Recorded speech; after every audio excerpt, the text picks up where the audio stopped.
Hello buddies, কেমন আছো তোমরা সবাই? চলে এসেছি সকাল সকাল আবারও একটা নতুন মিনি ব্লগ নিয়ে। আজকে চলে গেছি একটা অন্যরকম জায়গায়। জায়গাটা হচ্ছে আমাদের বাড়ি থেকে 1 ঘন্টা ডিস্টেন্স, 1 ঘন্টা কি ম্যাক্সিমাম 1 ঘন্টা 20 মিনিট। আর আজকে ছিল একটা ছুটির দিন, তো ভাবলাম কোথায় একটু যাওয়া যাক, কোথায় একটু যাওয়া যাক।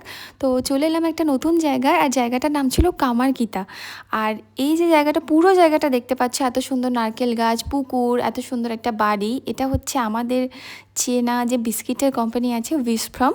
তো ওই যে বিস্ক ফার্মের যে মালিক পূর্ণচন্দ্র মহাশয়, এটা ওনার দেশের বাড়ি। উনি এখানেই জন্মগ্রহণ করেছিলেন, কামারকিতা গ্রামে। তো তাই জন্য বাড়িটাকে উনি খুব সুন্দরভাবে সাজিয়েছেন, এত সুন্দর গাছ, ফুল গাছ। আর বাড়িটা এত পরিষ্কার পরিচ্ছন্ন, এত নিট অ্যান্ড ক্লিন। জানি না যে ওনারা কখন আসেন কখন আসেন না, কিন্তু বাড়িটা খুব সুন্দরভাবে ওনারা ওয়েল মেনটেন করে রেখেছেন। আর আমাদের তো খুব ভালো লেগেছে। তবে ওয়েদারটা সেদিন একটু গরম ছিল, ওই জন্য আমাদের একটু কষ্ট হচ্ছিল, কিন্তু আমরা খুব এনজয় করেছি জায়গাটাকে।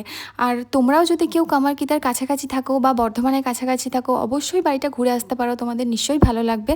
আর দেখো, আমি এরকমভাবে ঘুরে বেড়াচ্ছি, ছাতাটা যে উল্টে গেছে আমি নিজেই জানি না, তো বুনি ক্লিপসটা নিয়েছে। যাই হোক, আমরা একটু পুকুরের ধারে বসে গল্প করলাম, তারপর খিদে পেয়ে গেছিলো বলে রাস্তায় খেয়ে নিয়েছিলাম একটু দহি বড়া। ওটাও তো খেতে খুব টেস্টি ছিল। আর ভিডিওটা ভালো লাগলে অবশ্যই লাইক কমেন্ট শেয়ার করে দিও। টাটা।